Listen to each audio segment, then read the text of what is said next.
بسم اللہ الرحمن الرحیم۔ السلام علیکم ورحمۃ اللہ وبرکاتہ۔ امید ہے آپ خیریت سے ہوں گے۔ اللہ تعالیٰ آپ کو سکھ سلامتی خوشی خوشحالی والی زندگیاں عطا کرے۔ جو ایک حدیث رسول اللہ صلی اللہ علیہ وآلہ وسلم کی میں پڑھ رہا تھا، تو اس میں ہماری ایک خواہش اس کا ذکر کیا گیا۔ ہم میں سے اکثر مسلمان جو ہیں وہ مرنے کے بعد جنت کے جو ہے وہ یہ کہہ لیں کہ چاہنے والے ہمیں جنت مل۔ اس حدیث میں نبی کریم صلی اللہ علیہ وآلہ وسلم نے جنت میں داخلے کا طریقہ بتایا۔ یہ حدیث بھی مشکات المصابی کی حدیث نمبر 1908 ہے، یعنی 1908 پہ۔ تو اس کے راوی ہیں حضرت عبداللہ بن عمر رضی اللہ تعالیٰ عنہ۔ تو فرمان رسول صلی اللہ علیہ وآلہ وسلم اس طرح ہے کہ رحمان کی عبادت کرو، یعنی اللہ تعالیٰ کی عبادت کرو۔ اب عبادت یہ آپ کی مسجد تک محدود نہ ہو جائے، ہر چیز عبادت ہے جب آپ اس کو نبی کریم صلی اللہ علیہ وآلہ وسلم کی جو تعلیمات ہیں اس کے مطابق کریں۔ اپنے بیوی بچوں کو پالنا، ان کے کھلانے کا بندوبست کرنا عبادت ہے۔ کسی کو اچھا نیک مشورہ دینا صدقہ ہے آپ کا، عبادت ہے اس چیز۔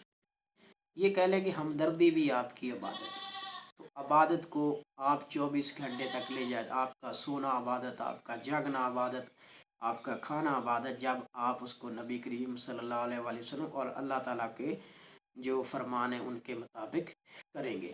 تو ایک بات ہوگی کہ جنت میں داخلے کی کہ رحمان کی عبادت کرو۔ دوسرا اس میں یہ ہوگا کہ جو مسکین ہیں ان کو کھانا کھلائیں، یہ دوسری شرط اس کے اندر۔ اور تیسرا ہے کہ سلام عام کریں۔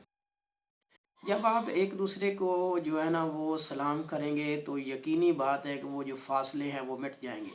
ایک اتحاد اور یگانگت کی جو ہے وہ فضا سامنے آئے گی، بھائی چارے کا احساس ہوگا، معاشرہ آپس میں جڑ جائے گا۔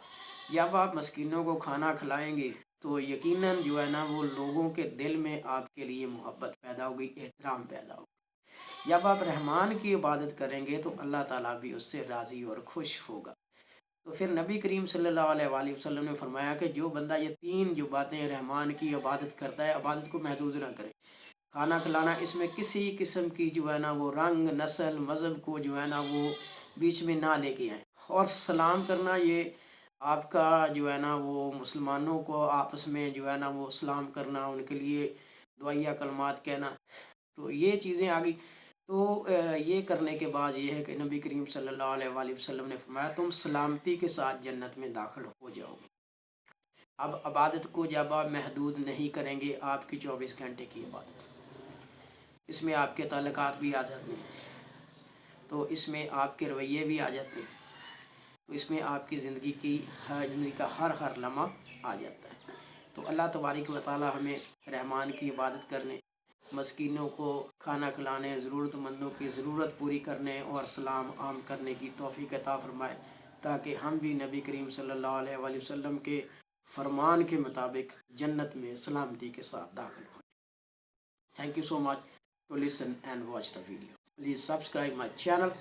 If you like it, please comment on it and share with your friend.